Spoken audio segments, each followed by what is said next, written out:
जयपुर। श्री हरिवंश। गुरुदेव, आपके चरणों में कोटि कोटि नमन। महाराज जी, क्या भक्ति बाल्यावस्था, किशोर या यौवन अवस्था में ही करने से प्रियाजू लालजू प्रसन्न होते हैं? कुछ सदगुरुदेव भगवान 22 मई के सत्संग में आपने भर्तरी जी के प्रसंग द्वारा समझाया कि जब तक शरीर जवान है, स्वस्थ है, तब तक भजन कर लो, बुढ़ापे में भजन नहीं होता। बुढ़ापा अगर जीवन में निशाना नहीं लगाया तो बुढ़ापा में राइफल नहीं चला पाएगा। एक बाहरिक आधुनिक यंत्र के चलाने के लिए पूर्वाभ्यास जरूरी है। बिना अभ्यास के नहीं चलाया जा सकता। तो मन को सच्चिदानंद भगवान में आपने अभ्यास नहीं किया तो बुढ़ापे में कैसे हो सकता है? भजन तुम खिलवाड़ समझते हो? देखो ना मन को प्रभु में लगा के, कितना कठिन काम है सृष्टि में। अगर सबसे बड़ा कठिन काम है तो मन को भगवान में लगाना कठिन काम है, भजन में लगाना कठिन काम है। अब बुढ़ापे में जो जीवन भर परपंच किए ना, भजन किए नहीं, तो बुढ़ापे में भजन नहीं होता है।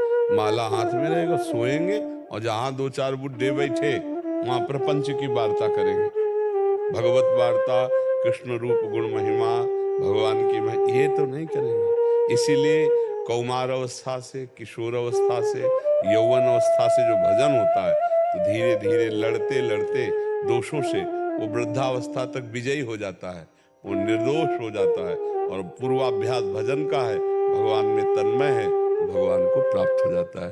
जिसने जवानी में पापाचरण किया वो बुढ़ापा में भजन नहीं कर सकता, प्रपंच करेगा, पक्का समझ लो।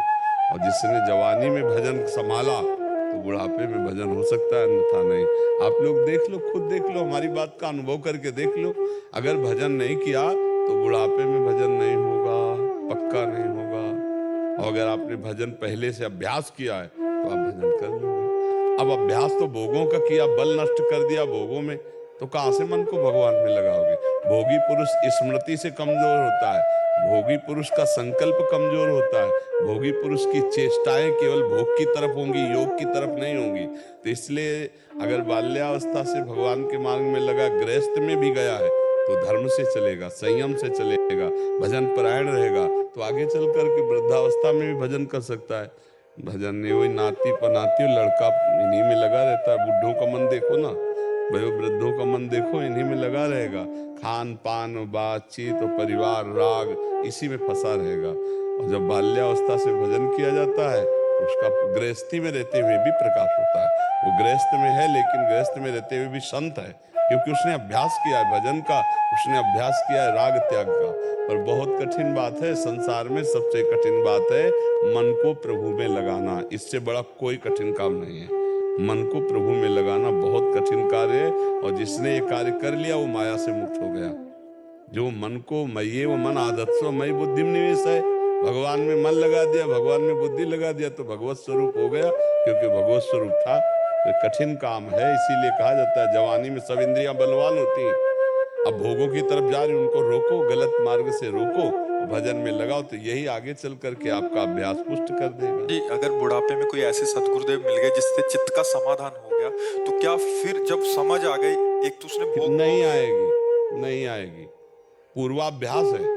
भजन में वृत्ति लगना या प्रभु में वृत्ति लगना या प्रभु के निरंतर चिंतन में रहना, अगर पूर्वाभ्यास नहीं है तो नहीं हो सकता, चाहे जितना आ जैसे, पक्का समझो नहीं हो सकता। नई अवस्था में, अच्छा बुढ़ापे में ढोलक सिखा दो बजाना, भला अंगुरी काम नहीं करेंगी, नहीं करेंगे ना। और बचपन से अगर उसने किया तो देख लो, नाचेंगे उंगलियां उसकी। पूर्वाभ्यास सारा काम करता है। अभ्यास में बहुत बड़ा दम है। जब बाह्य क्रियाओं के लिए अभ्यास की प्रधानता है तो भजन में क्यों नहीं? अभ्यास योग युक्त चेतसा नान्यगामिना, ऐसा अभ्यास कर ले चित्त भगवान की सेवा। थोड़ा भी अभ्यास पूर्व का है तो बुढ़ापे में सफलता हो जाएगी। अगर पूर्व का अभ्यास बिल्कुल नहीं है तो बिल्कुल नहीं, प्रपंच ही भरा रहता है, प्रपंच, दूसरी चर्चा नहीं। इसीलिए खुद अनुभव करके देख लो भाई, दूसरों का उदाहरण नहीं, अपना अनुभव करके देख लो। यदि भजन में मन नहीं लगाए तो तुम कितने बड़े भजनानंदी हो, भगवान को साक्षी करके देख लो। ऐसे बोलना अलग बात है। अगर आपने अभ्यास किया है तो आप चाहे जिस अवस्था में हो, वो अभ्यास आपका काम करेगा, भजन का अभ्यास काम करे। इसीलिए प्रहलाद जी ने भी यही कहा है कौमार अवस्था से भजन का संस्कार डालना चाहिए। भर्तरी जी ने कहा यावत स्वस्थ विदम कलेवरम यावत च दूरे जरा, जब तक तुम्हारा बुढ़ापा दूर है, शरीर स्वस्थ है, तब तक तुम साधना कर लो, भजन कर लो। नहीं फिर बुढ़ापा में भजन करने वाली बात ऐसी है जैसे आग लग गई फिर कुआं खोदो तो क्या फायदा है। पहले से पानी तैयार है तो आग बुझाने की व्यवस्था है। बुढ़ापे की जो आग लगती है, अब न देख पा रहे हैं, न बोल पा रहे हैं, न उठ पा रहे, भजन में मन लगेगा। कोई लड़का बच्चा परिवार उसी में, क्योंकि जो अभ्यास किया वही अभ्यास होता है। जहाँ देख लो, अगर अभी जवान हो तो आप संयम में आ सकते हो, नहीं तो फिर आना बहुत कठिन है। और ये बताने की जरूरत नहीं, आप समाज में हो, आप देख लो कि वृद्ध हैं, चल नहीं पाते, लेकिन उनकी हरकत कैसी है, क्यों? क्योंकि उन्होंने अभ्यास भजन का नहीं किया है। और जवान हैं 22, 28, 30, 35 के 300-400 सब नए लड़के हैं, हर समय अपनी दिनचर्या में, बीमार शरीर है फिर भी दिनचर्या, ऐसे हमारे सब दिनचर्या। ऐसे आप गृहस्थी में दिनचर्या कर सकते हो। 3 बजे उठो, आसन लगा के बैठ जाओ, घंटा 2 घंटा नाम जप किया, अपना काम कर रहे हैं, नाम जप करते हुए जब समय मिला शास्त्र स्वाध्याय कर लिया, सत्संग सुना, चाहे किसानी करो, चाहे व्यापार करो, चाहे जो ड्यूटी करो, एक बहुत दिव्य जीवन हो जाए। अब जो आसुरी प्रवृत्ति 11-11 बजे तक सोते हैं, कैसे भाव जाए। देखो जरा सा भाव उठा तो 60-60, 70-70 हजार लोग खड़े होते हैं। रात्रि के 2 बजे हम उतरते हैं तो 2 बजे वो हमको मिलते हैं, इसका मतलब वो 12-1 बजे से खड़े हैं। देखो भाव ही तो, भक्ति की भावना ही तो है। किसके दर्शन करने आते हैं? एक यही तो भाव कि भगवान के भगत हैं, बस उन्हीं के दर्शन, भगवान की भक्ति के दर्शन करने आते हैं। और अगर स्वयं में भक्ति जग जाए तो सोचो कितना आनंद जागृत हो जाए। तो हमें लगता है कि यौवन अवस्था में ही यदि सुधार हो जाए तो हो जाए, बुढ़ापा में सुधार होना मुश्किल है। अब कोई ऐसे चमत्कार हो जाए तो बात अलग है, वो भी कैसे होगा? जब तक अभ्यास ले तब तक कैसे हो सकता है कि अब वो ऐसे भी यार कहते बूढ़ा तो होता राम राम नहीं सीखता, सीखता है भला? बचपन से उसे सिखाओ मिट्ठू बोलो राम तो बोलेगा, नहीं बोलेगा?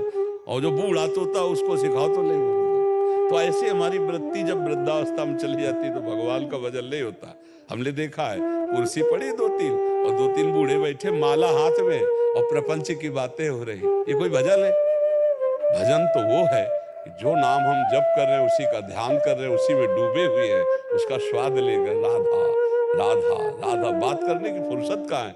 अरे पूरा जीवन प्रपंच में गया, बुढ़ापा है, डट के भजन करे। तो जो अभ्यास नहीं तो नहीं होगा। हमारी तो ऐसा शास्त्र सम्मत बात है कि यदि बाल्यावस्था और यौवन अवस्था में भजन का अभ्यास नहीं किया गया तो बुढ़ापे में भजन का अभ्यास नहीं हो सकता। बड़ा कठिन है, क्योंकि प्रपंच से रंगा हुआ मन वो भजन में राजी ही नहीं होगा। महाराज फिर से एक बात पूछ रहा हूँ, ये आपने कर दिया कि 99 मार्क्स लेके आने हैं, उत्तम साधक, पर महाराज जी जिनको मिला ही 60 साल में, हरि कृपा हुई, संत का समागम हुआ, उन्हें पता ही नहीं था भक्ति मार्ग क्या है, नाम जपना शुरू, महाराज जी कुछ पास तो हो जाए, ऐसा तो कोई मार्ग बता दीजिए। हाँ, इसमें ये है कि यदि शब्द लगा के बोल रहे, यदि वो उस समय ये सावधान हो जाए, जैसे उदाहरण में आता है तितुक्ष ब्राह्मण की कथा श्रीमद् भागवत में 11 स्कंद में आती कि वृद्धावस्था में जीवन में कभी उसने भजन नहीं किया, जीवन में कभी दान पुण्य नहीं किया, कोई तीर्थ नहीं गया। अब उसकी संपत्ति सब बच्चों ने छीन ली, मारा पीटा, घर से निकाल दिया, बूढ़ा आदमी। तब उसको याद आया कि यार जिनके लिए मैंने पूरे परिवार के लिए हमने जीवन भर संपत्ति कमाई, आज हमारा परिवार में कोई नहीं है और मैं बूढ़ा हूं, कोई मेरा साथ देने वाला नहीं। तो उसे याद आई कि हे भगवान, समस्त देवता साक्षी हों, आज से मैं संसार के सारे संबंधों का त्याग करता हूं और रात दिन आपको पुकारूंगा, और चाहे जितना कष्ट मिले मैं कष्ट सहूंगा और संन्यास धर्म से जीवन व्यतीत करूंगा। वो ऐसे महापुरुष हुए कि भगवान ने उनका चरित्र गाया है। पर वो संसार का राग त्याग करके, और चाहे जितनी निंदा अपमान कष्ट और परिस्थिति हो उसका ध्यान ना दे और नाम जप करे तो कल्याण हो सकता। पर इसलिए कठिन है कि ऐसे कोई बिरले होते हैं जो बुढ़ापे में इतनी हिम्मत कर सके कि अब मैं घर से निकला, अब चाहे भूखे मरूं, चाहे जैसे भगवान का भजन करूंगा, चाहे मृत्यु क्यों न हो जाए, अब लौटूंगा नहीं, संसार का राग नहीं, अब केवल भगवान। वो बहुत कठिन। अभी काफी मिलते हैं बाहर महाराज जी, आपके सत्संग सुनने, ये तो परिस्थिति ने उनको समझा दिया, सत्संग नहीं था जीवन में, बट आपके सत्संग सुनने के बाद लगता है कि ये जो दुख आ रहे हैं, आज जो पारिवारिक जन है वो दुख दे रहे हैं, ये सब दुखालयम है, ये समझ आता है और भोगा हुआ है कि ये भी भोग लिया है, बट अभी भजन करने का प्रयास कर रहे हैं महाराज जी। काफी मतलब एक सत्संग के प्रभाव से भी समझ आई, विचार आया, फिर कल्याण हो सकता है। अगर बहुत प्रयासरत, बहुत प्रयासरत, क्योंकि बहुत कठिन है। अगर चाहे बदलना तो बदल सकते, पर है बहुत कठिन कार्य, क्योंकि सत्संग किया, अरे बहुत कठिन, अतिशय प्रबल देव तो माया, छूटे राम करो जब दाया ले, तो बहुत विचित्र देखो, छोटे छोटे बच्चों की तोतली वाणी, परिवार का प्रियता, परिवार भले उनसे न पूछे लेकिन उनकी चित्तवृत्ति परिवार में लगी, ये बहुत प्रचंड माया भगवान की है। दैवी है शागुणमयी मम माया दुरत्या। पर यदि आर्त भाव आ जाए कि प्रभु अब मैं बूढ़ा किसी काम का नहीं, पर नाथ मैं आपका और आपका, तो भगवान इतने से भी कल्याण कर देंगे। जब अंतिम समय नारायण पुत्र को बुलाया, नारायण, तो उसका परम पद की प्राप्ति हो गई अजामिल को। तो अगर बूढ़ा होकर राम राम कृष्ण कृष्ण हरि उच्चारण करे और भगवान का भरोसा ले ले तो पक्का भगवत प्राप्ति हो जाएगी। पर है कठिन, इसीलिए कह रहा हूं, पर है कठिन, बहुत कठिन विषय है अपने परिवार का राग छोड़ना, परिवार का राग छोड़ना बहुत। और भगवान के भजन की जो भगवत प्राप्ति की वृत्ति है, उसमें जननी जनक बंधु सुत दारा, तन धन धाम सुहृद परिवारा, सबकी ममता ताग बटोरी, मम पद मनहि बांधि बर डोरी। बहुत मुश्किल, परिवार की ममता को भगवान के चरणों में समर्पित कर देना, ये बहुत कठिन बात है। नाथ सकल संपदा तुम्हारी, मैं सेवक समेत सुतना। ऐसा नहीं कि नहीं, बहुत बढ़िया बढ़िया गृहस्थ भगत है, पर वो सत्संग सुन रहे हैं और अभ्यास कर रहे हैं। और जिन्होंने बिल्कुल अभ्यास नहीं किया, बूढ़े हैं, अगर वो चाहे, हिम्मत करे, तो कल्याण हो सकता है। क्योंकि अगर वो कल्याण की भावना करने की, अब बहुत कुछ हो गया, जैसा आपने कहा कि सत्संग सुना और जाना कि बहुत दुख भोग लिया, अब मैं भजन करूंगा, तो कर सकते हैं, भगवान उन पर कृपा करेंगे। पर ऐसे बहुत बिरले होते हैं जो ऐसी अवस्था में भगवान की तरफ नहीं आता कि यार बुढ़ापा है, पता नहीं कौन सेवा करेगा कि नहीं करेगा, क्या है क्या नहीं, और भगवान का भरोसा जीवन में रहा नहीं, तो बहू बेटा का भरोसा भले वो गारी दे, लेकिन उसी घर में रह करके निकल। एक प्रसंग हम सुनाते रहते हैं, वामदेव जी महाराज मंडली के लेकर के चलते थे, बहुत बड़े महापुरुष हैं स्वामी वामदेव जी महाराज। तो वो उन्होंने देखा कि एक बूढ़े को एक जवान थप्पड़ और जूते से मारा, और फिर मार के घर गया। तो मंडली पैदल चल रही थी, तो मंडली को आगे बढ़ाया और उनके पास गए, बोले बाबा ये तुम्हें कौन मार रहा था? तो उनका हमारा बेटा था। तो बोले क्यों ऐसा दुख भोग रहे? चलो मंडली के साथ, हर समय भोजन खान पान की सब व्यवस्था, बस नाम कीर्तन कथा सत्संग, सैकड़ों संत मंडली में थे। वामदेव जी महाराज सिद्ध पुरुष थे, तो वामदेव जी ने स्वयं सुनाया था कि वो जूता खा के वहीं मतलब रहना उसे स्वीकार है। वो भगवान की प्राप्ति के लिए संतों की मंडली में दबका दिया कि लड़का हमारा पीठ हमें रहा, तुम्हें परेशानी क्यों रही, तुम जाओ यहाँ से। ये है भगवान की प्रचंड माया। जैसे आपका ध्यान आ जाए, शरीर से प्राण निकल रहा हो, जैसे आपका चिंतन आ जाए, उस समय क्या होगा? श्री जी के संबंध से ध्यान आया ना कि ये शरीर श्री जी के संबंध से, तो भगवान या भगवान के भक्त का ध्यान आ जाए तो दोनों का फल एक ही होता है। तो आपका चिंतन आता है। हाँ, तो बस भगवान और भगवान के संबंध, हमारे शरीर के संबंध का भाव यही तो आएगा ना कि किशोरी जी के भक्त है, ये संत हैं, भगवान के भक्त हैं।